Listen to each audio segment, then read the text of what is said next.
I was trying to drive home, couldn't make it. I pulled over into the parking lot of a building on the river, in the Miami River. And I just parked the car and I started crying. I grabbed my gun and I was really going to commit suicide. Well, I know a lot of you.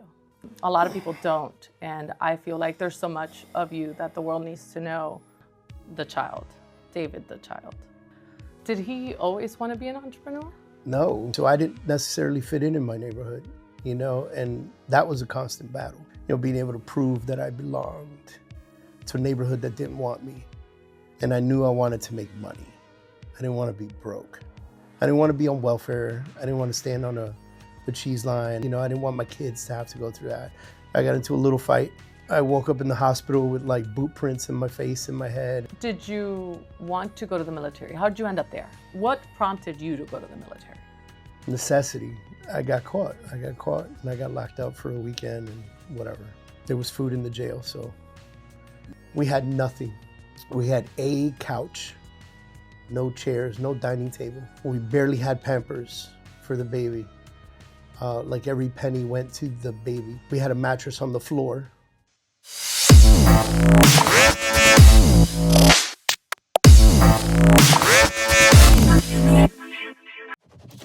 Welcome to the David Adam Kurz Show.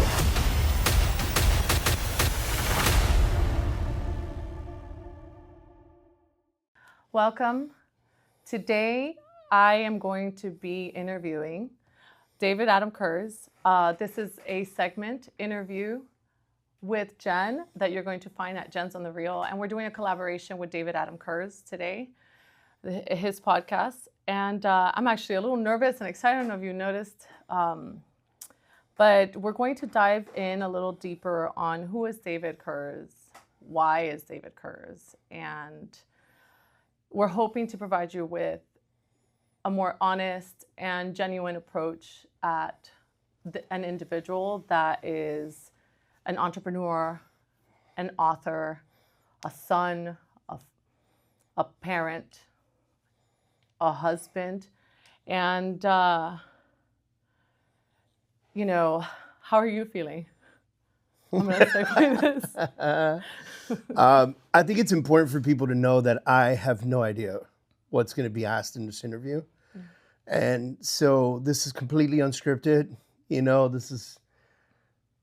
This is, I was invited for a deep dive and I'm trusting that I won't get thrown into the sharks here. So I can't promise I'm a little anything. nervous. I'm a little Okay. nervous. I can say that I'm a little nervous. I think if you know me, I'm not one to open up to the world. So, I carry a lot of my own weight by myself. And it's going to be an interesting hour, I should say. Yeah. Well, I know a lot of you, and a lot of people don't. And I feel like there's so much of you that the world needs to know because it can help the world. And, your biggest motto is to help the world. And therefore, let's do that, but let's do that vulnerably. So I want to ask you, who is David? But not who is David, the entrepreneur, the person behind the scenes. Maybe a loaded question, right? Okay. I don't know that I am anything specific, so to say. And I also think that throughout my life, I've lived a lot of different roles, probably more than I would have wanted to, and played a lot of different positions and have held different jobs and titles and, so forth and so on. So, David behind the scenes is a much more relaxed, I think, calmer person who actually I thrive. I thrive from being around you, around my kids. I thrive being home. I thrive in those places. Even sometimes I think to myself that there are work days where I'm dude, I just kind of want to stay home. Home is home, and it's I thank God I've earned that privilege and I have that opportunity to do that, and I can stay home if I wanted to. Obviously, I can't do it every day because then there'd be no business to run. But That could be a struggle.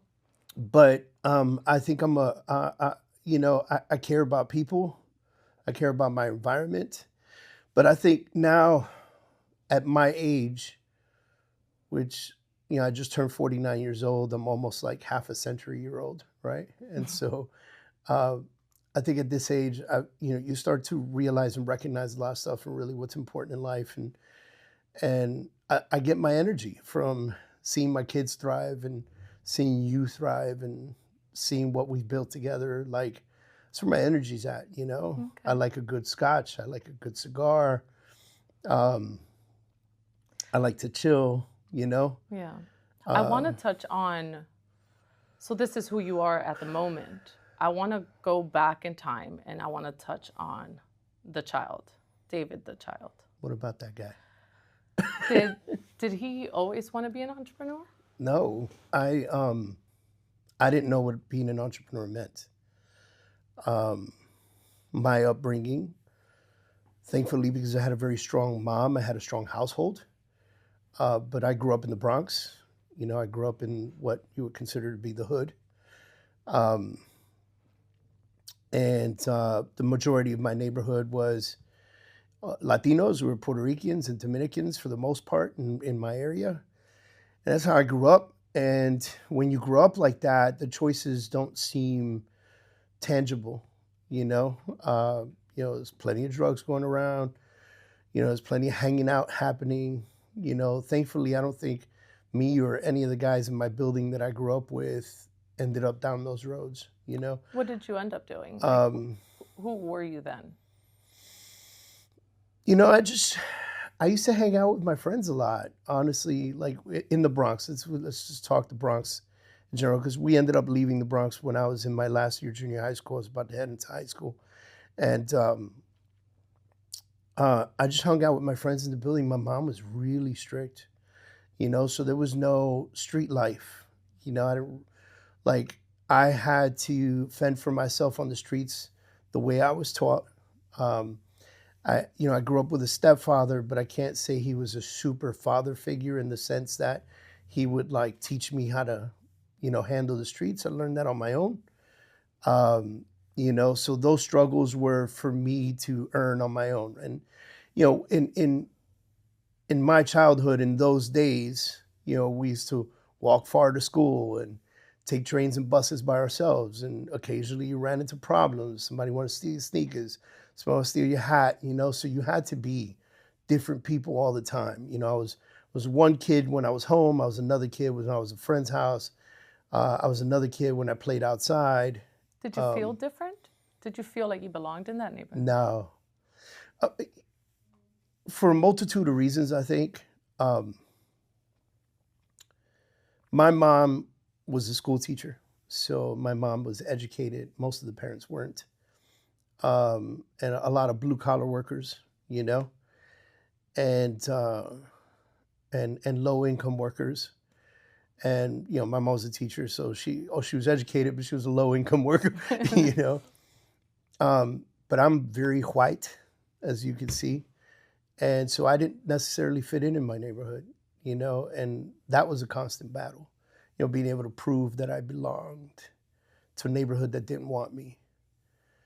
Um, and the only people I really knew, and this kind of goes for anybody, you know, if you grew up in the Bronx or Brooklyn or whatever, you know the people on your block, Yeah. you know, and you know the people at school.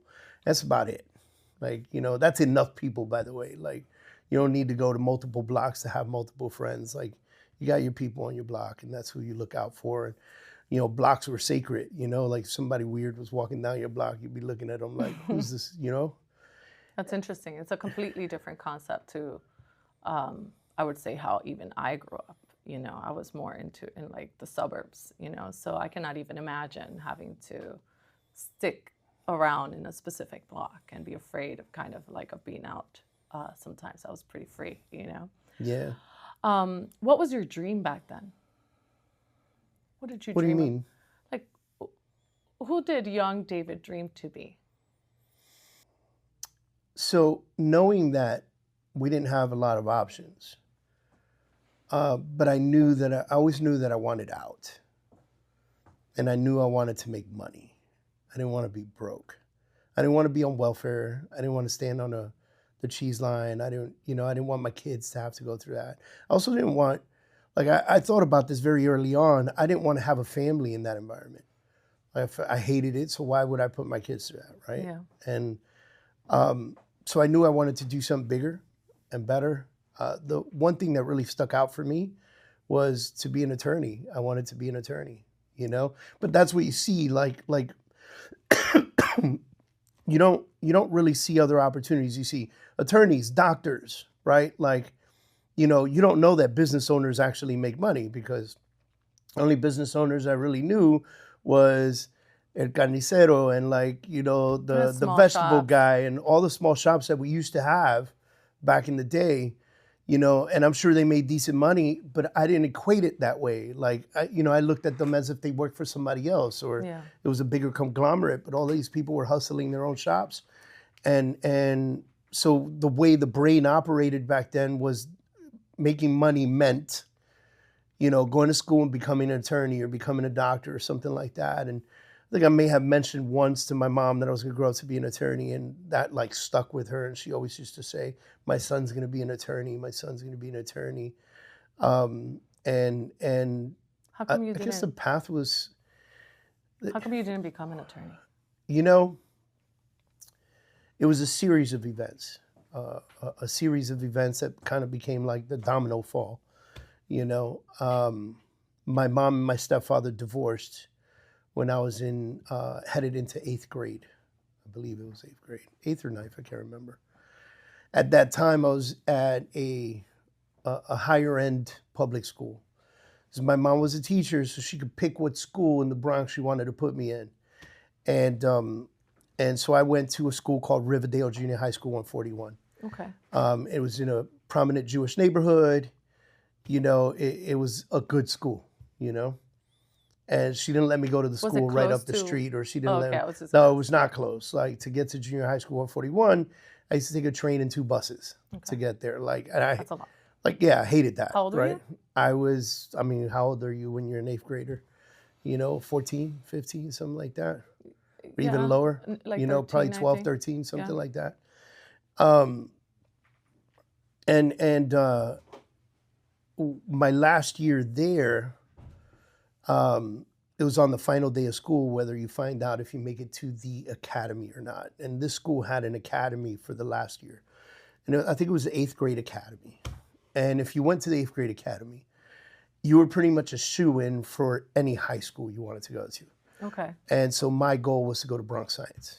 And I knew that a lot of the kids that went to the 8th grade academy went to Bronx Science. Bronx Science is like a prominent high school in New York. Like, the people that graduate from Bronx Science go to Yale and Harvard and NYU and all these great schools, right?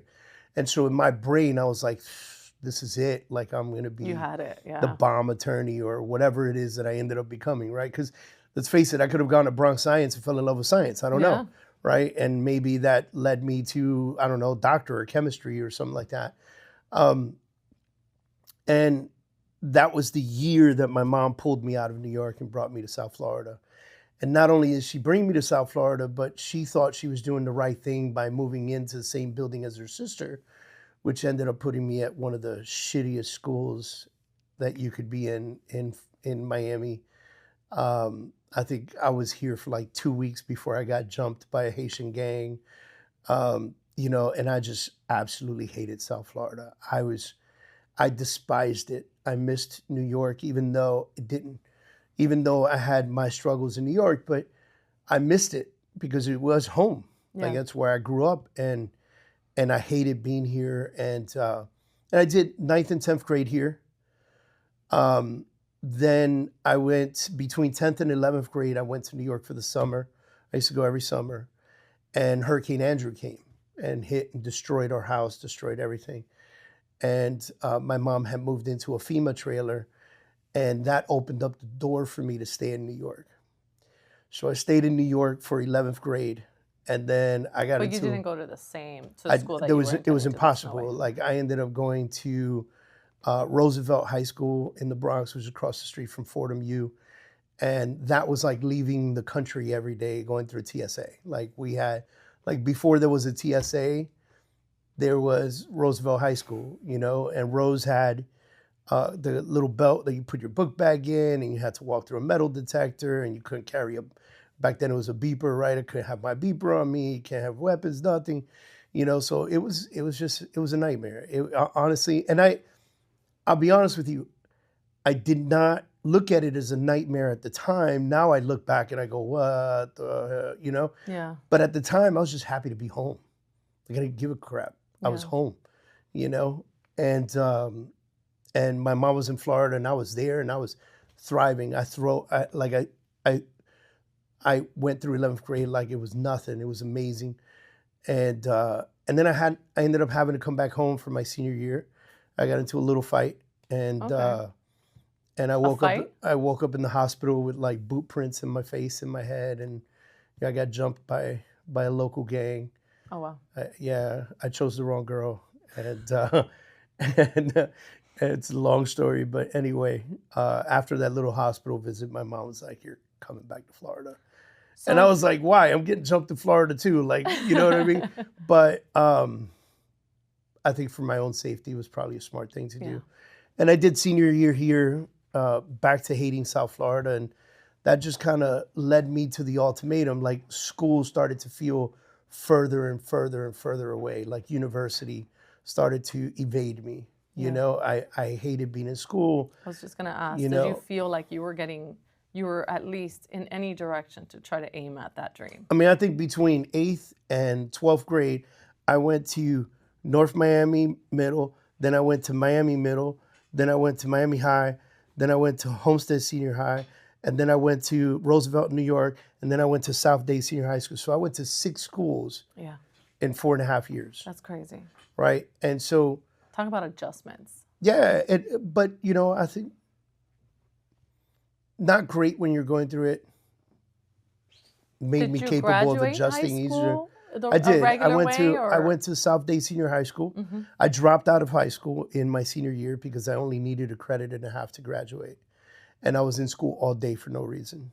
And so I went to my counselor. My counselor said, if you go to South Dade, they have a night school and you can just take the English credit and the government credit, half credit, and you can just graduate. So that's what I did. I Yeah. formally dropped out of Homestead Senior, and I went to South Dade and I signed up for night school, and I went to night school. And that led me to kind of just being full of shit for a little while until the Marine Corps came in my life. Okay. I want to talk about that next part of your life. What was your first job? 14 years old, I worked for the New York public school system, delivering mail from the office to the different classrooms in the summer. And before the military, what was your last job? I was at Wendy's. Before Wendy's, I was at Ocean Reef Club. Okay. I was working on putting covers on boats and wasn't very good at it, so I got fired. And then I ended up at Wendy's in Florida City. Did you want to go to the military? How did you end up there? Like, what prompted you to go to the military? Necessity. My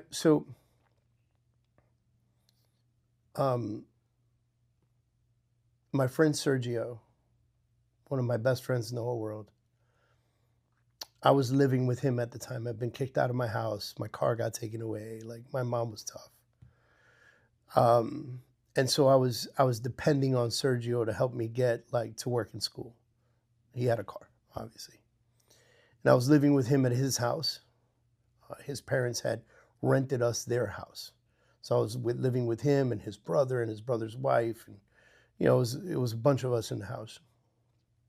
And one day he's dropping me off at Wendy's, and I just had a really bad feeling about it, And I walked into the Wendy's. I'm sitting outside with him in the car, and I'm about to get out the car, and I look at him and I go, dude, can you just wait for me right here? And he looks at me and goes, why? And I go, I don't know. I have a bad feeling about today. But I'm working drive-through, so just wait right here. And then when I come to the window and wave at you, then you'll know I'm good. And I'm walking in, I'm early, and the manager comes running to me. She sees me taking my time, but I'm early.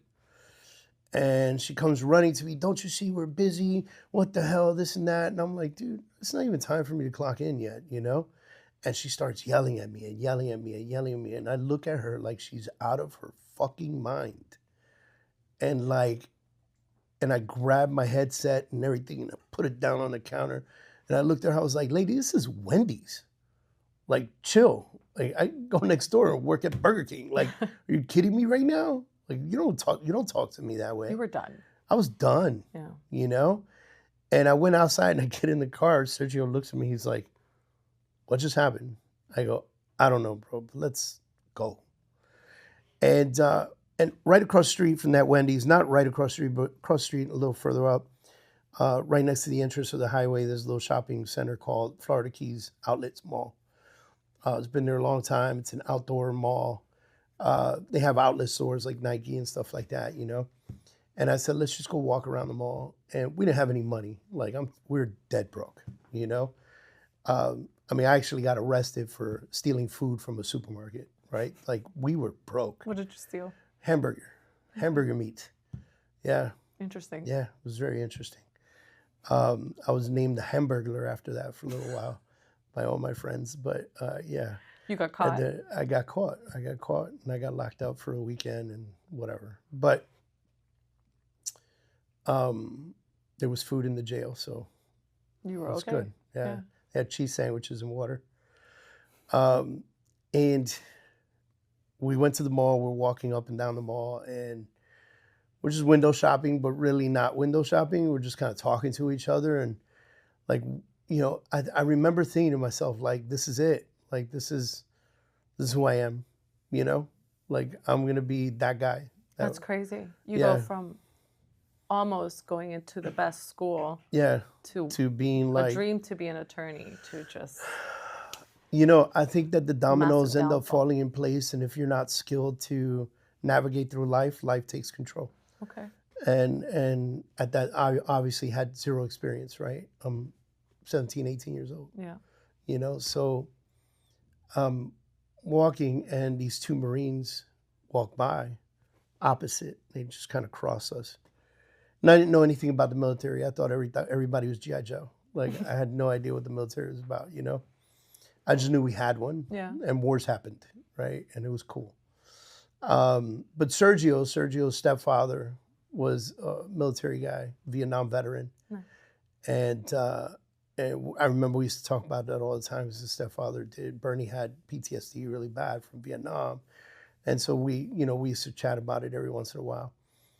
And so I asked Sergio, I go, hey man, who is that, right? And he goes, oh, those Marines. I was like, damn, dog, they look sharp, you know? And they did. They're just wearing their Delta uniforms, beautiful, you know? And I turn around to look at the guy, and the guy is staring at me with his arms crossed. Like, he had stopped walking, turned around to look at us, and he crossed his arms and he waited. And I turned around, and now I get caught by surprise because he's staring at me. And I'm looking at him, he's looking at me, and he goes, you want to talk to me, don't you? And I don't know how that happened, but it happened. And I looked at him and I was like, yeah, Nice. why not? You know, and we went to the recruiting station and we talked and we learned about the Marine Corps, and I learned what I had to do, make sure that I got my high school diploma. I don't think at the time I was done with night school yet. So I had to have my high school diploma. I had to take the ASVAB. There were things that I had to do to join, and I just fully committed. And I remember thinking to myself, this is what I need. Like, this is the one thing I need. I need to get out of this neighborhood. I don't want to go back to New York. I don't know where else to go. I have zero skills. Like, I need this, you know? And so I did it. Did you feel that you had the skills to be in the military? Zero skills. And it never worked out. I never ran anywhere. You know, I don't think I ever did a pull-up in my life until I went to the military. You struggled with a sickness. I struggled with rheumatoid arthritis. There was so much stuff, you know, that I had going on that no way in the world, never shot a gun before like that. Like, you know, there's no way in the world that I thought I was made for the military. Yeah. Sergio, on the other hand, was completely designed for military service. Yeah, I've heard the stories. But I didn't. I like the one thing the recruiter assured us was, don't worry. Like in boot camp, it's programmed to create you. Okay. And I just remember thinking that and going, okay, well, if I'm going to be in their hands and they're going to make me better, be awesome. Yeah. I think I went into boot camp weighing like 185 pounds, like just enough to get in, and I graduated boot camp weighing 135 pounds. Holy smokes. I looked like, in 3 months, like I looked like Skeletor.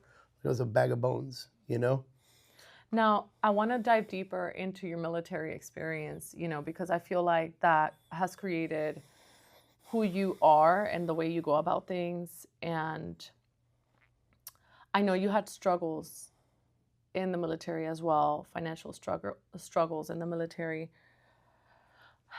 How old did you go into the military? Like, how old were you? I was 19. Okay. I was 19 when I left. I had just like, my birthday's in June, and I think I left in July, I think, if I'm not mistaken. And so soon after that, you became a parent. I did, about a year later. How was your experience as a parent, a young parent in the military back then? So difficult. First of all, you're a new Marine. You have no rights. You have no rank. You have nothing. I was a PFC. I think I was a Lance Corporal when she was born. It's an E3. That's nothing. That's like bottom of the barrel, caca. Like, there's nothing there for you, know? And so your commitment is to the Corps, so wherever the Corps needs you, that's where you are. It's not to your family, that you hear things like God, country, Corps, right? Like, where's the family at? Yeah. It's not there. It's when people leave the military that they think of it differently. Then they start saying God, family, country, but it's not a priority. And so it was very difficult to be a young parent in the military, and also a young parent in general. I was broke as a joke. Yeah. I think I still have a W-2 from like my second year in the military. I made a whopping almost $12,000 that year or something like that, You had mentioned your interest in helping others. Did something from the military create that? So, we do the Toys for Tots thing. Mm-hmm.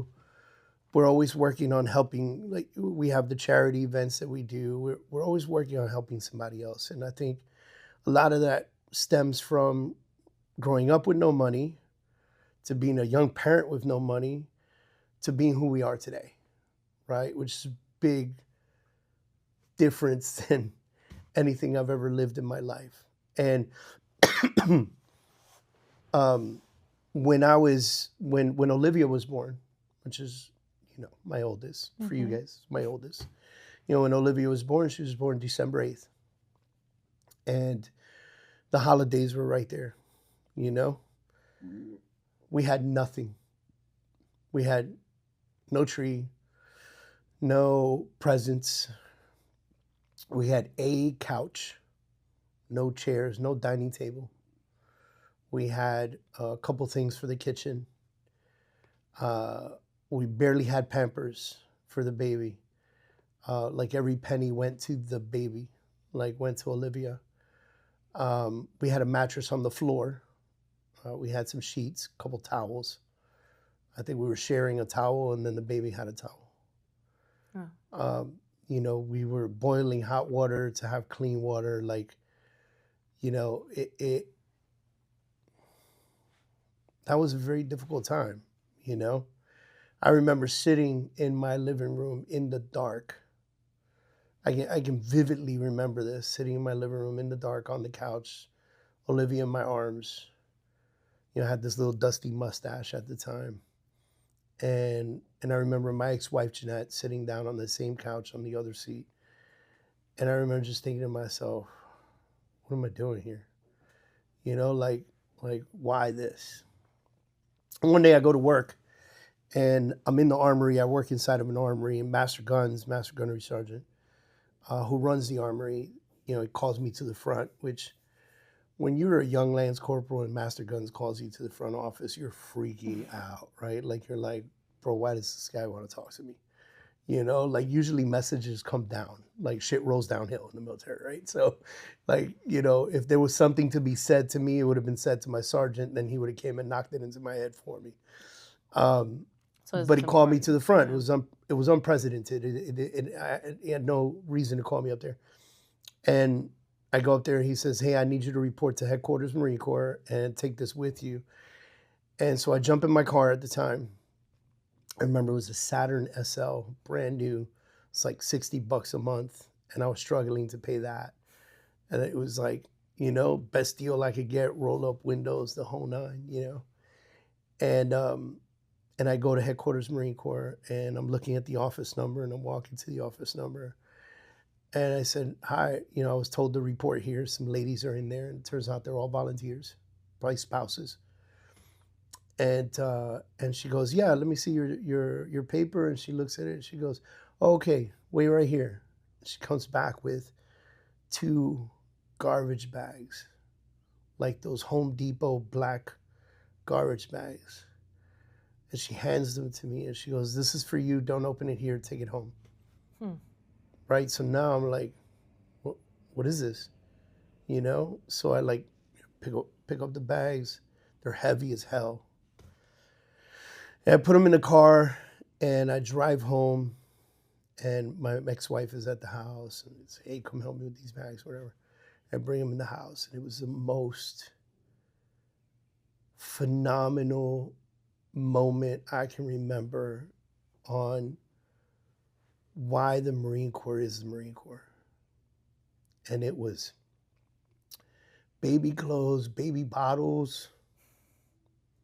It was Pampers, pots, pans. I think we got an iron,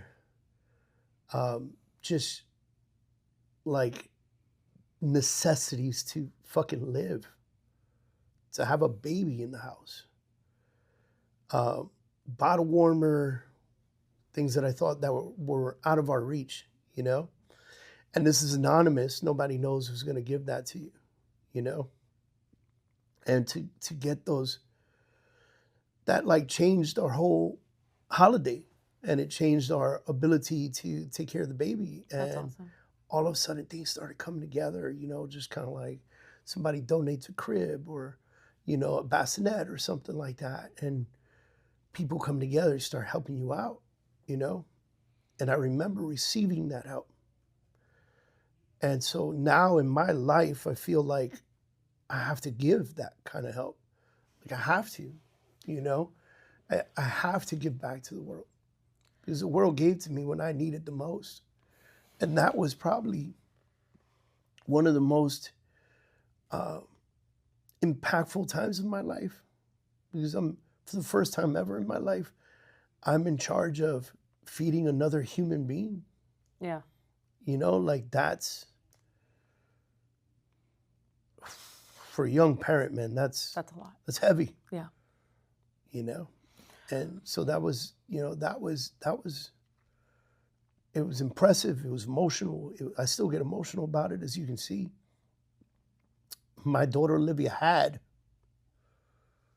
not because I was capable of doing it, but because I was around the right environment. Yeah. You know, Marine Corps did that for me. That's awesome. I want to touch on family now and religion.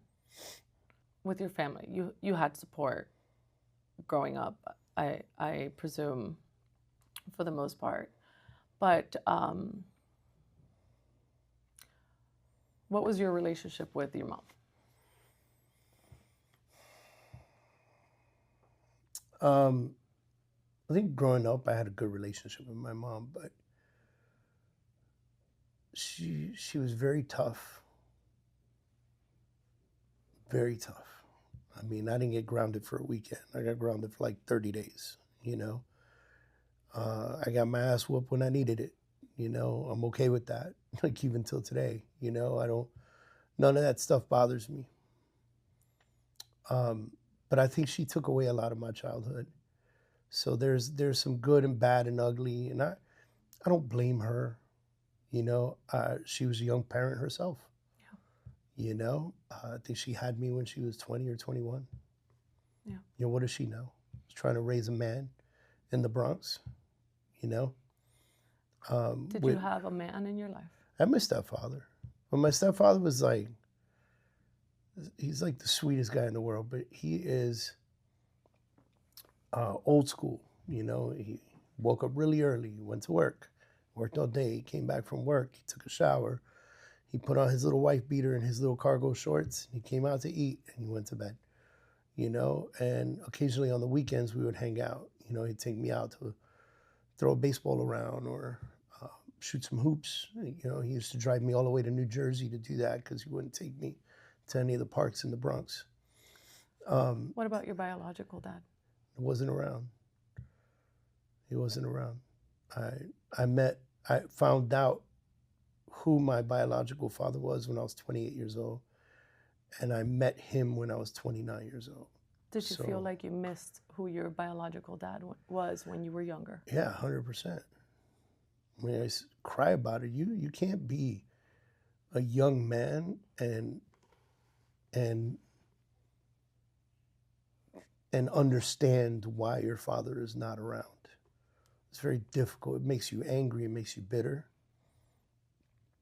It makes you question your validity as a child, right? What did you do wrong? Yeah. You know? And yeah, so I did miss out on a lot. And it is, even to this day, no matter how much you've grown or how much you try to forgive or any of that matter, it's still very frustrating, right? Could have been so different. Yeah. And maybe it would have been horrible. Yeah. But at least he would have been there. I would have had something to blame the horrible on. You know, right now I live in a world of not knowing. Yeah. So I choose to just kind of look forward instead of looking back, you know? Did he explain why he wasn't around? He said he didn't know. He didn't know I existed. Interesting. Yeah. What's your relationship with him now? Much better. We've known each other for 20 years now.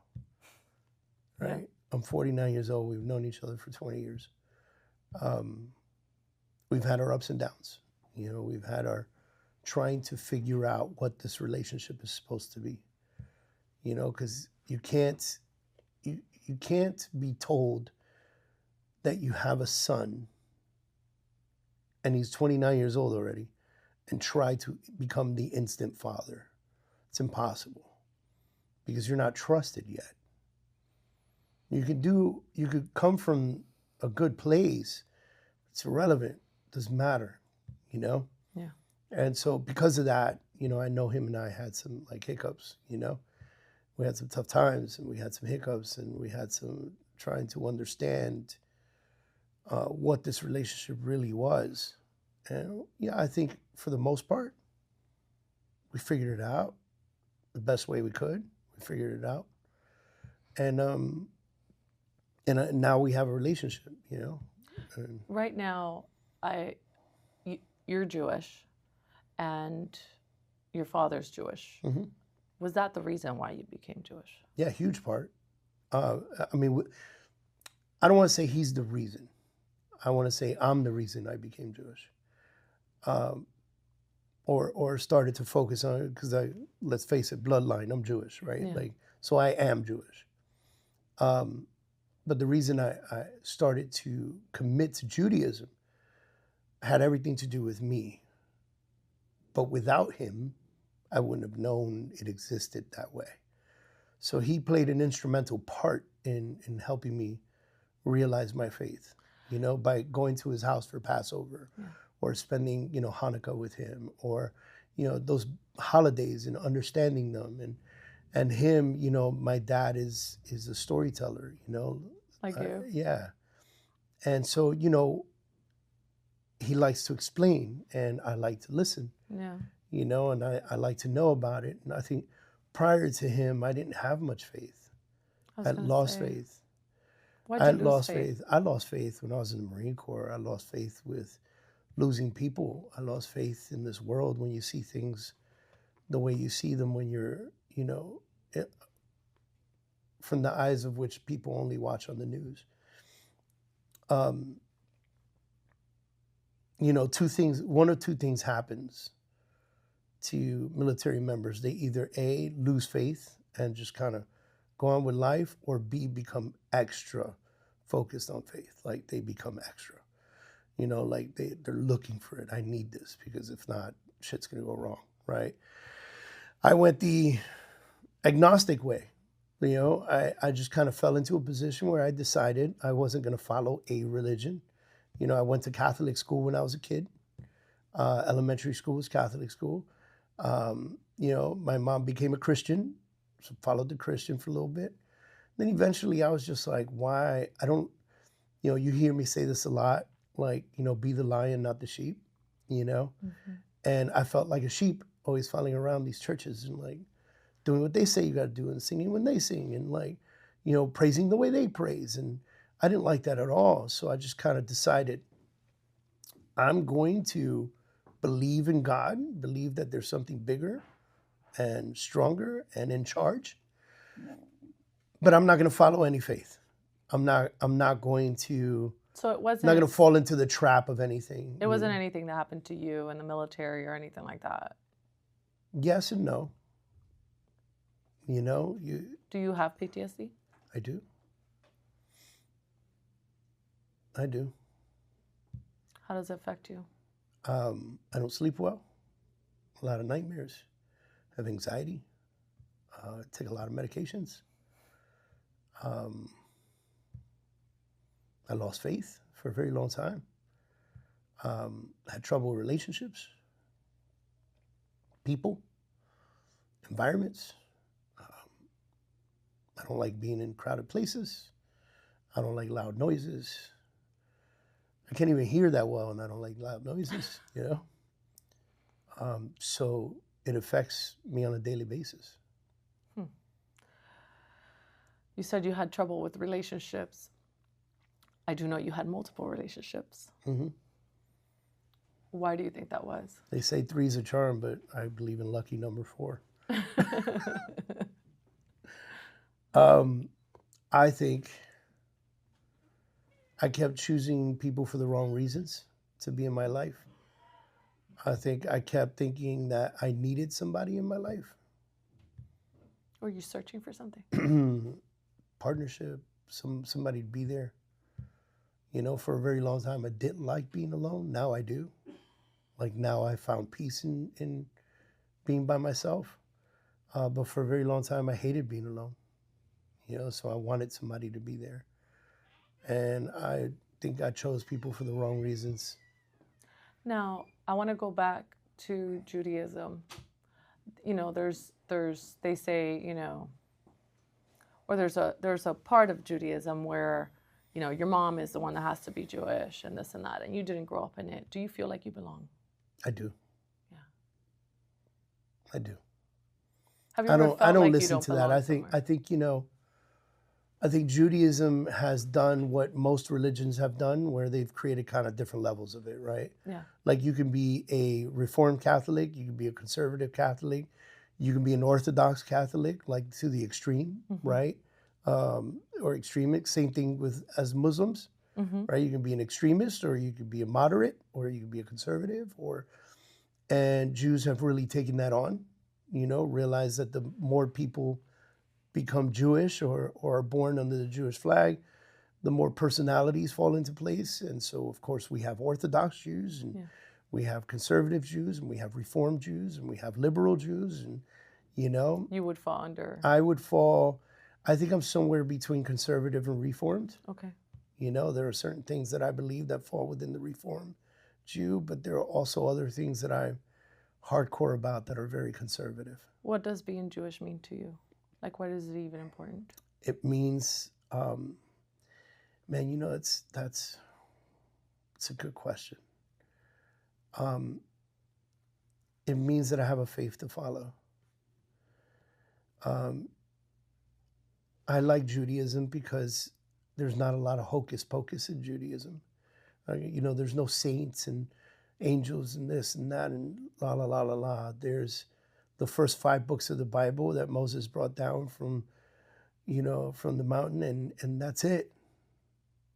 You know, went up Sinai, came back with 5 books, and that's it. And that's what Jews believe. You know, I've never really been a subscriber to Jesus is God. You know, I think God is God, and Jesus was an incredible human being on this planet, but he was not God. Like, that's how I always thought about it. And so Judaism falls more into my morale and my belief and how I think. And I also love that Judaism is very family focused. And I love that. Like, you know, it's taught me to be more about family than I ever was or ever knew existed, because the family that you and I have, I didn't grow up that way. You did. Yeah. I didn't, you know? And I'm trying to create this from like the air, you know? And trying to get the kids to buy in on it and praying and hoping that it gets stuck on them so that they keep coming home even when they're older to enjoy Shabbat with us on Fridays and the holidays and then like when we're no longer on this planet, when we become dust, they miss it and so they do it. Yeah. Right? Or they find men, you know, we have 4 girls, so they find men who are family focused and family oriented and desire that and want that, you know, and that's kind of what I want to leave that as a family legacy. That's the legacy I want to leave behind. And so I love that about Judaism. And also, there's only 2 places in the world where I feel at home. And Miami's not one of them. I love Miami. I love living here. And I love all the opportunity that Miami brings, but it's not home. New York feels like home for about 3 days. And then on day 4, I'm just kind of like, why am I still here? This is miserable, right? Puerto Rico. You know, when I land in Puerto Rico and I'm in Puerto Rico, I could stay in Puerto Rico forever. And it just, I'm home. Yeah. I feel the people, I feel the vibe, I feel the rhythm of the island, like all of that stuff. I know it. It's familiar. It feels good. First time I went to Israel, I stepped foot in Tel Aviv, and I was home. It's the only place I've ever visited that was foreign to me, that I had never been to before, that I had zero connection with growing up, right? Because when I went there, I had already known about my father, right? Like, when did I go there? Like 8 years ago, something like that, 9 years ago. 2016. Yeah, and you know, when I went, I'd already met my father and I already understood that, you know, Judaism was in my blood and so forth and so on. I didn't know what to expect when I went to Tel Aviv. I thought, you know, everybody was going to be walking around in black clothes with the little curlies, and like, you know, and it wasn't like that at all. It was like a super hip, thriving, exciting city, and people were having fun, and they were at the bars, and they were, you know, the restaurants were incredible, and the hotel was awesome. And I happened to also be there during Passover, and my father introduced me to one of his best friends that lives in Israel, and they picked me up for Passover dinner, and I enjoyed a real Israeli Jewish Passover, right, with his family. And all of that was so impactful. And I just felt like, these are my people. Yeah. And I think I'm lucky. I think there's so many people in life that go through life and they don't realize, they never feel like they belong somewhere, or they never feel like they've taken their piece of the puzzle and attached it to the larger platform. Like, I have felt that twice. I'm lucky to have felt that twice. I know I belong in Puerto Rico. I know I belong in Israel. And I can't wait to get back. Like, itching, crawling skin, like, to get back and see it, and to take you. Yeah. And to take the kids. I'm a little jealous I didn't make it that one time. Yeah. And you know, man, I was so lucky. I mean, it was a company trip, but was there 15 days. I got Yeah. to network and speak to a lot of people, and I got to do Passover. I mean, so many things I got to do, eat the food and drink and enjoy the city and see the Dead Sea and, you know, pray on the Wailing Wall. And, you know, and I remember calling you. I was in a hotel. I think on the 15th floor of this hotel, there's a restaurant for only people at the higher level floors, right? Like it's a VIP thing. And I would go there for breakfast and lunch sometimes. And I remember calling you from there. We weren't married yet. And I remember saying to you, I would really like to get married as a Jew. Yeah. I remember saying that to you. Like, I was like, remember that. these are my people, babe. Like, you know, this is how and where I belong. And I feel connected for the first time in a long time. And that was incredible to me. That feeling is insane. And I was personally happy that you felt that way, because I was always been faith-driven. But there's nothing better than having the man of the household to also be faith-driven. It really creates a movement in the home. And I know that was tough for us when we first started dating seriously. Like, you were very faith-driven. You were a Christian. You would go to church. You'd take the girls. And I was not about it. Like, I stayed away from it. But you know, here we are, you know, Jewish family. I want to talk about the girls. What about them? We have 4 girls. Yes. 2 biologically yours, 2 biologically mine. You know. 4 all mine. 4 are yours. You sometimes struggle with being a step-parent. It's tough. Yeah. And as well as... all new appreciation for my stepfather. And all stepfathers out there, by the way. Do you feel different as a step-parent? As in...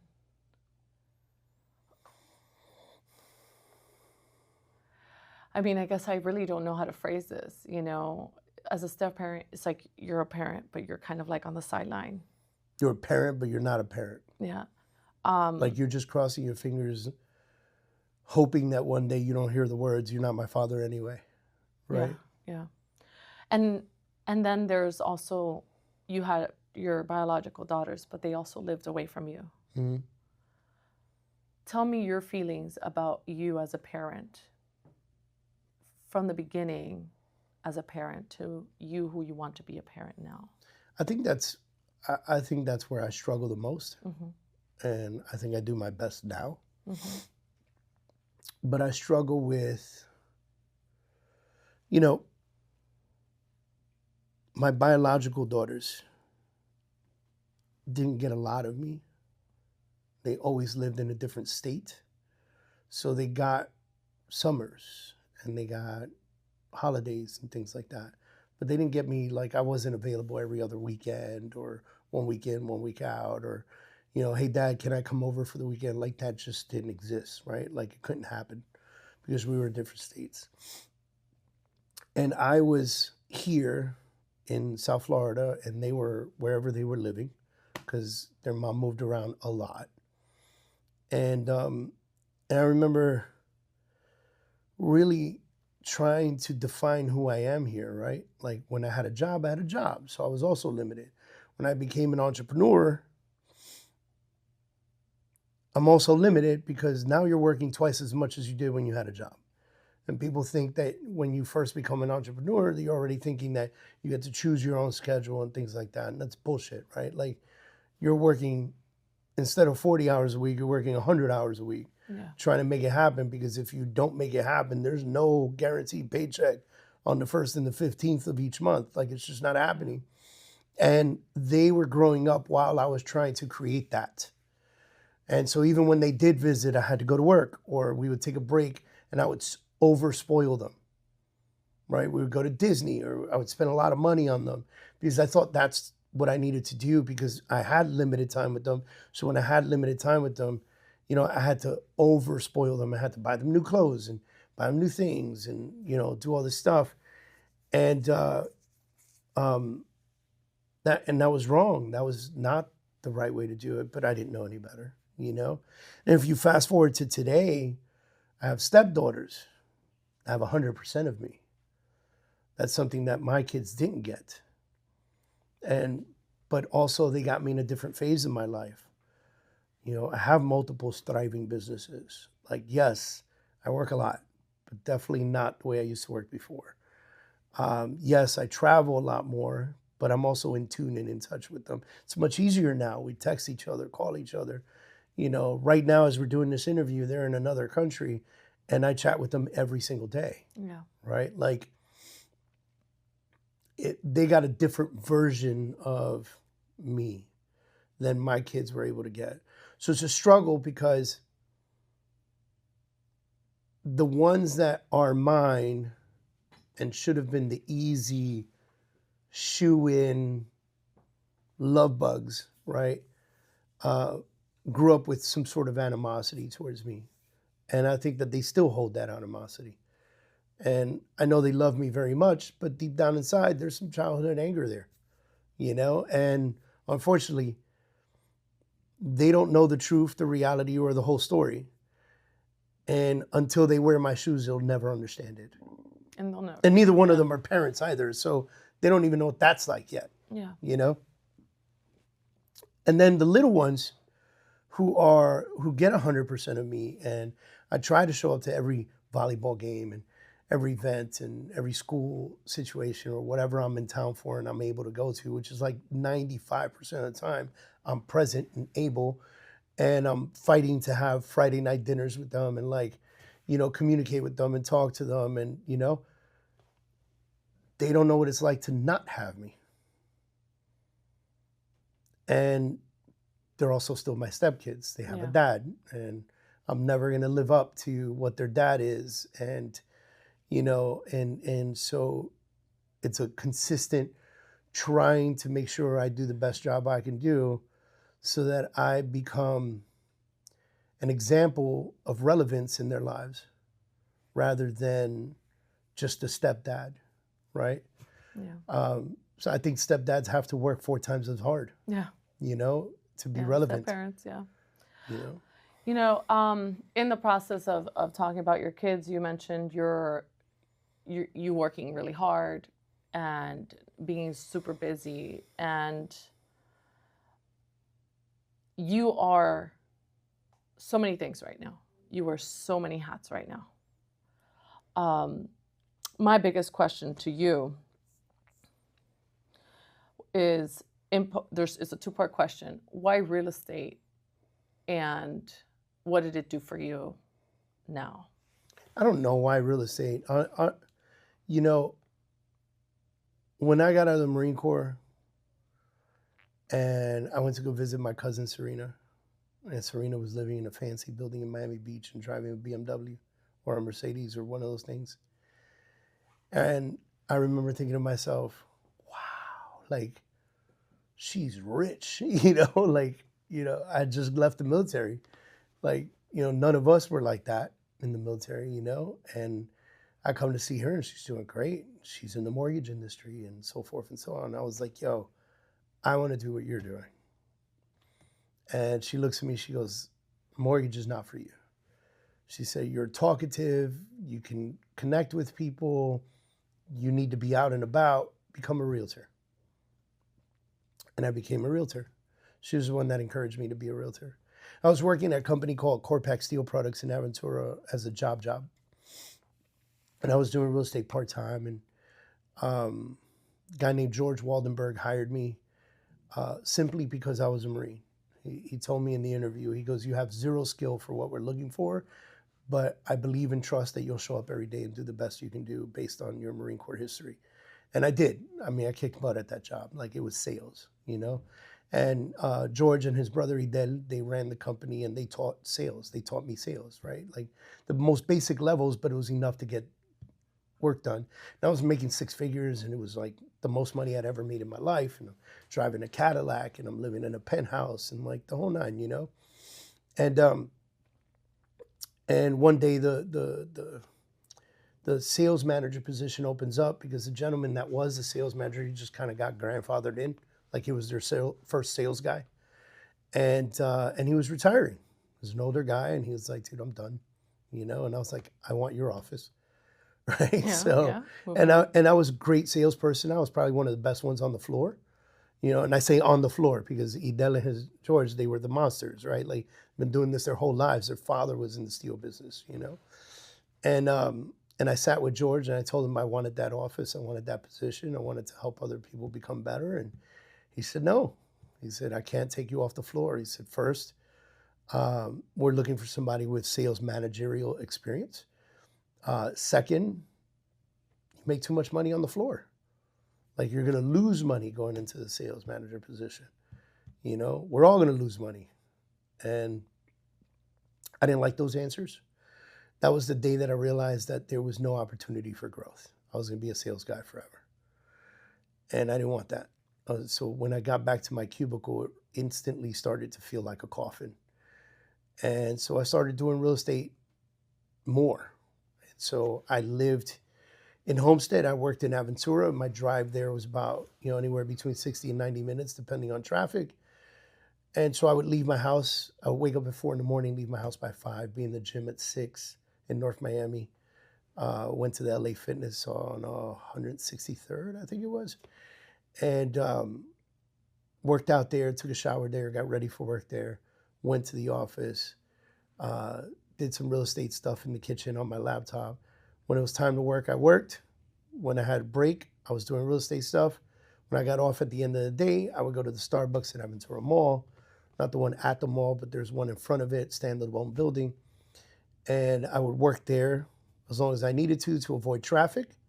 Then I would go show some houses if possible. I would get home at 10, 11 o'clock at night.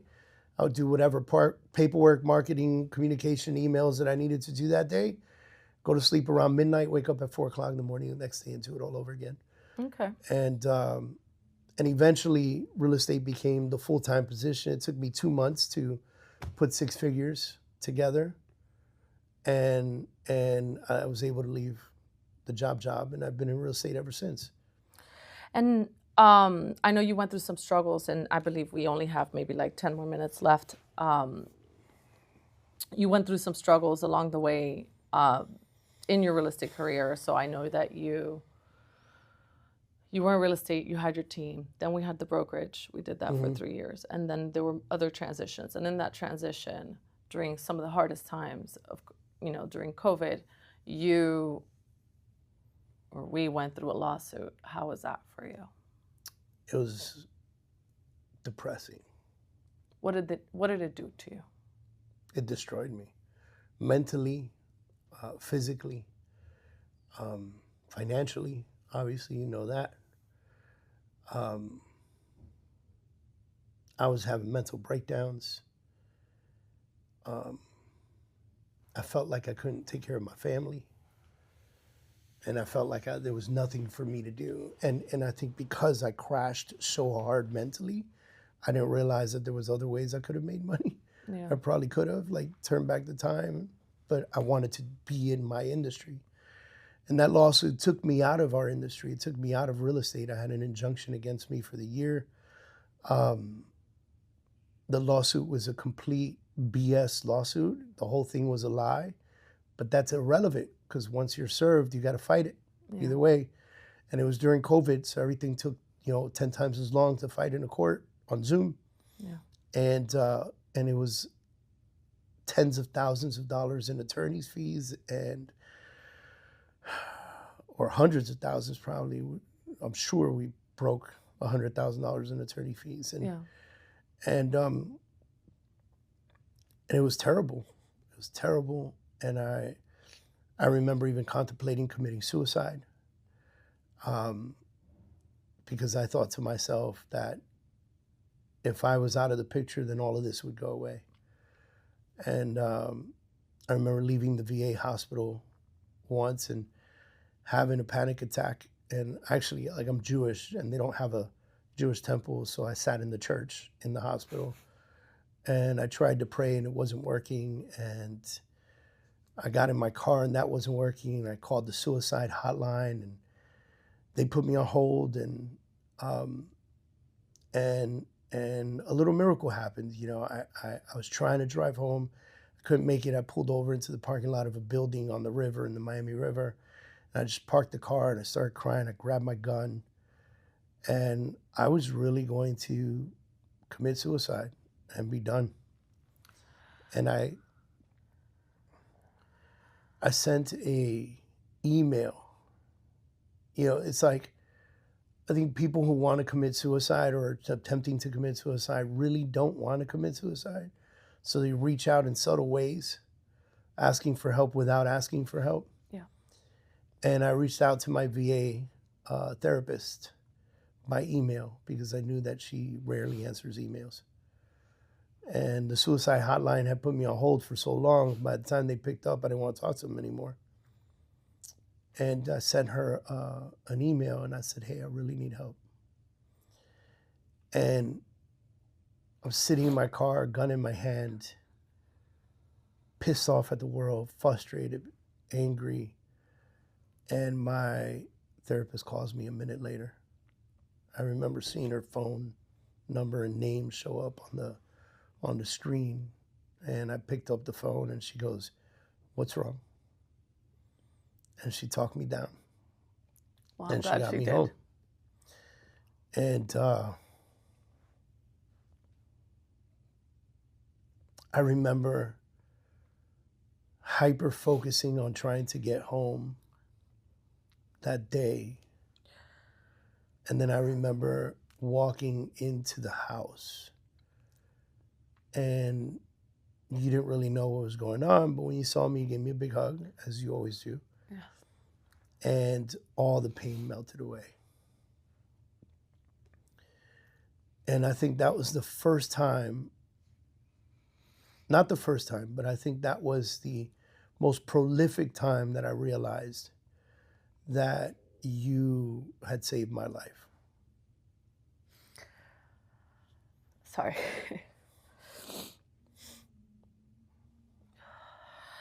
Let's say you try to get me to cry, but you're crying. Yeah, sorry. It's hard because you don't really know. So I'm glad you're still here because I don't know how life would have been without. I'm glad I'm still here too. Yeah. Things are certainly much better. I mean, after that, you finished writing your book, Failure, which has a lot to do with all your struggles. Not a lot of people go through struggles and make it out and make good with it, And, you did the book, The Blueprint, you did the book, Take Action, but Failure was really your most personal book, even though it included business. What was it about failure that was important? I think I got to, and to be honest with you, now when I go back and flip through it, I wish I would have went deeper. Yeah. I wish I would have went in more. So I think there's going to be a Failure Volume 2. Mm-hmm. I don't think I want to write another book, but I want to write a second volume where I get to go in a little bit deeper and speak a little bit more and touch a few more hearts. Failure allowed me to wear my heart on my sleeve. Yeah. And what do you want failure to do for others?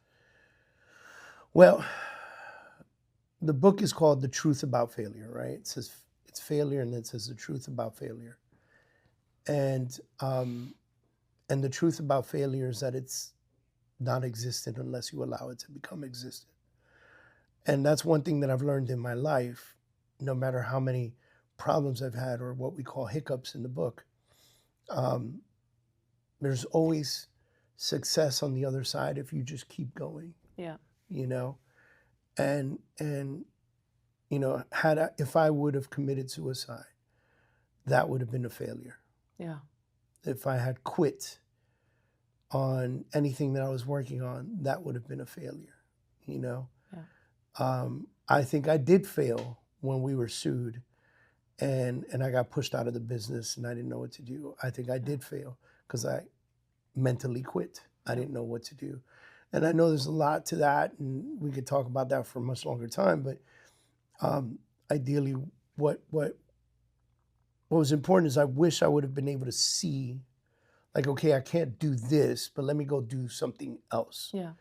There's I so think many at ways that to make point money in this world. yeah. I could have done something else. I think at that point you were just afraid of having to show weakness, show that you're trying something different, you Yeah. know, and that certainly happens. And that's you know? tough. You know, public perception was difficult. We lost friends in the process. Friends turned their backs on us. Yeah. Even friends that knew everything about our everyday work and knew that nothing he was saying could ever possibly be true turned their backs on us. Yeah. That was definitely hard. So, you know, those pieces, you know, it's a tough childhood, tough parent. Marine Corps was tough. You know, all of this stuff, you know, the business is tough. Lawsuit was tough. Training jobs was tough. Being married 4 times is tough. Not having your kids around is tough. Raising stepkids is tough. Like all of this stuff is tough. Life is not designed to be easy. Kind of hard, yeah. You know, life is designed to test you, to see if you're willing to put in the work. Yeah. Well, and you certainly did. You know, in every aspect. I'll say that you do everything for us. You know, and you do it as best as you can, right? That's all you can really do. Now your business has fast forward and you're in a different realm of your business. Can you just briefly kind of mention the different things that you're doing? And then I have one last question for you, and then I'm going to release you from this. So I'm super blessed because one of the things I am is loyal, and in business specifically, I want to talk about that. I am loyal, and because of that, I've been able to build these really long-term relationships over 20 years of selling real estate. And so we still, you know, one of the things that we do is we operate our real estate team here in South Florida. Connected to that is being a part of LPT Realty and attracting agents around the world and having conversations. Just had an amazing conversation yesterday with someone in Israel and looking to launch Israel. You know, so many different opportunities there. So I do hyper focus on growing that as well. My next amazing project is that I'm a partner at New World Title. I partnered in Texas, and we've opened up 4 offices in the state of Texas with 3 more in the horizon before the end of the year. Exciting. And so I have a 5-year plan for what Texas looks like for New World Title, you know. Most recently, I created an alliance with PRMG, or mortgage company, where you're licensed to be sort of a national area manager. And my only job is to attract potential branch offices around the country and expand this office into other offices around the country. So I've been able to do that with 3 different people already. You know, and I'm looking to continue to expand that out, either create branch offices or hire people to do business development for us in different states, things of that nature. So it's another focus I have. We recently signed up with Legal Shield. Yeah. I love Legal Shield. I've already used them, you know, as a monthly subscription thing. But more importantly, you know, I feel like we're in a business where we help people transfer the largest asset of their lives, and very few of them have wills and trusts and, you know, attorneys on tap, right? It's an expensive thing. Trust me, we know when we went through a lawsuit, it was a very expensive thing. So to have an attorney on call to do some of the most basic things or help you with the most basic tasks, I think is incredible. So I want to bring that and implement it into our businesses as well. And then, you know, for the last 11 years or so, I've been coaching real estate agents and hosting events and masterminds and conferences around the country. We've got a great conference on December 5th in New York with Tom Ferry that we put together with New World Title. It's called the New You Real Estate Conference. We're working on doing a real talk variation where we're going to show people how to create multiple incomes. Nice. So that's another thing that we're working on. That'll be a webinar type event. Okay. So, you know, a lot of great stuff in the making, a lot of great stuff happening. Not a lot of people can handle that much, but you're No. definitely making it through. We obviously got pretty personal We spoke about your business as well. I want this last question to be for the audience that's listening in. And I want to ask you, in a world where everyone is falling victim of their past and are trying to follow a narrative, what would you say is wrong with the world, and what do you think they should do? I think that the world is forgetting what the family unit really means. And we need to change that narrative. Mm-hmm. Less people are wanting to have kids and create families today. I think that's a horrible thing. Yeah. More people are fighting with their parents. I think that's a horrible thing. Mm. For the history of mankind, children have always been pissed off at their parents, okay? But most recently, we're seeing a lot more separation. And so, the Bible says, thou shalt honor thy father and thy mother. I went on an ayahuasca journey a couple months ago, and that was super enforced and enlightened in my head during that process. And I think more people need to find forgiveness for their parents, because I think parents do the best that they could do with the tools that they have in front of them. And when you become a parent, you realize that more than ever, right? My mom did the best she could do with the tools that she had in the area that we lived, with the amount of money that she had, et cetera, right? My stepfather, same thing. My father didn't know me till I was 29 years old. He's doing the best he can do to be a dad now, right? Yeah. I think everybody's playing their part. And when you start to predetermine what that's supposed to look like, you're setting yourself up for failure, and you're setting yourself up for disappointment. And so what I wish that would change, the number one thing that I think should change in the world today, that I think would be a world phenomenon and relationships would change completely, is we should become more in tune and more focused with our parents and really communicate with them. And we should, as a parent, learn how to let go of our kids when it's time to let go of them, so that they can also do what the Bible says, which is, you shall leave your parents and you shall, I forget the word that's used, but you should connect with your wife and allow them the opportunity to now go create their family unit and imply on their kids family values and morale and things like that, and have kids. Yeah. Even if it's one or two, just have kids again, and raise them to become good people, and then allow them to do the same thing, to create family units and raise them to have good people. I think we're missing that today. I agree. I think there's way too much separation amongst family, and these new sayings like, to be family, it doesn't need to be blood, and sometimes blood is not your family. Get that out of your head, man. Yes, I understand. We have friends that are family to us. Yeah. But blood is blood. Blood is blood. I grew up even though we didn't have a strong family unit growing up, I grew up on the phrase, blood is thicker than water. Yeah. And family, man, as family, you could have fights but at the end of the day, it's still family. Yeah. My brother and I have disagreements on different things throughout our lives. It's still my brother. Yeah. So my brother calls me today and says, like that movie Town, they always play the clip on Instagram where he's like, hey, I need your help. I can't tell you where we're going. I can't tell you what we're going to do, but we're going to hurt some people. And the guy's like, whose car are we taking? Like, that's how I feel about my brother, right? Like, if he needs me, I'm there. Yeah, I certainly think that that's definitely missing. And I think that's a great point. I appreciate that. And I also appreciate the time and the energy it took for you to be here and go through these questions. I know it's very difficult to go through personal stuff.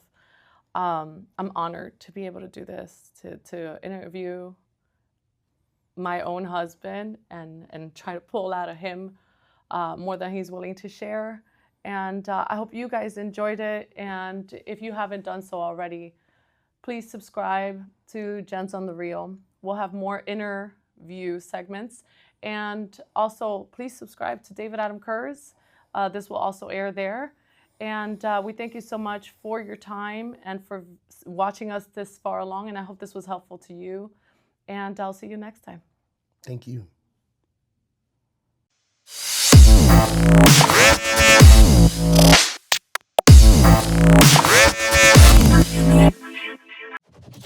Welcome to the David Adam Kurz Show.